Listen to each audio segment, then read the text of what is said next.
Lepo pozdravljen, danes je 17. september.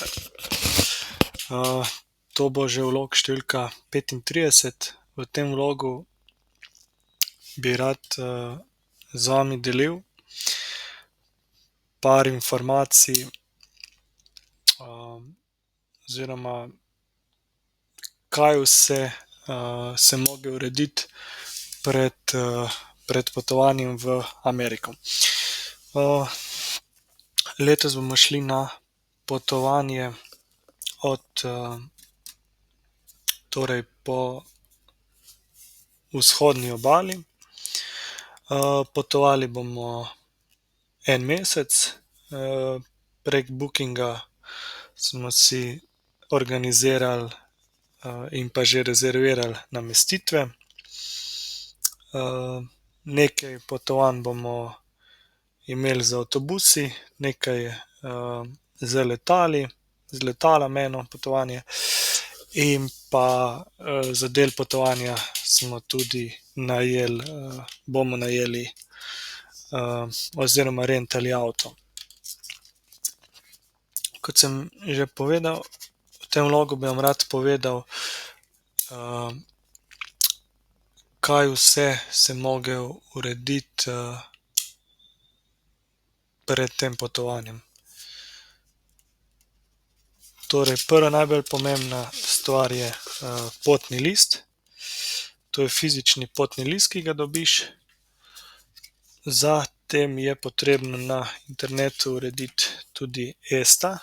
To je v bistvu neka spletna oblika dovoljenja, da za veliko večino držav,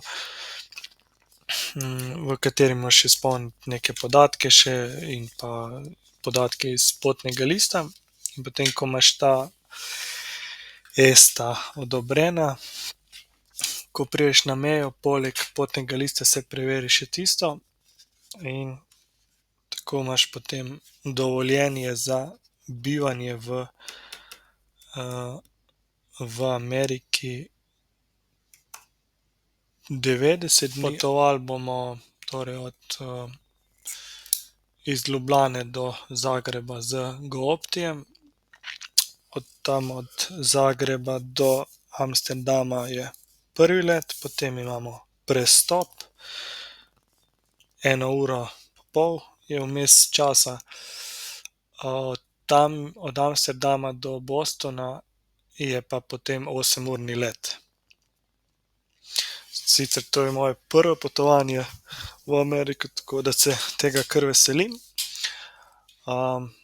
Bom pa tudi vse, kar bomo tam delali, kar bomo obiskali, bom tudi vlogal. Tako da sedaj do Amerike je to zadnji objavljen vlog pod številko 35. Ko pa pridem nazaj, bom pa objavil vlog številko 36, v njem bo pa predstavljeno to potovanje. Torej po različnih krajih bomo šli od New Yorka, Washington, potem obiskali bomo tudi to znamenito univerzo Harvard, šli bomo na Florido, zraven peljali se bomo mimo, kjer ima Trump to znamenito rezidenco na tistem otoku na Floridi. Obiskali bomo tudi ta najbolj oddaljen mesto Key West. Na Floridi bomo del časa preživeli pri daljnih sorodnikih. Tako da mislim, da bo v redu, da bo zanimivo potovanje in pa se vidimo do naslednjič. Čau.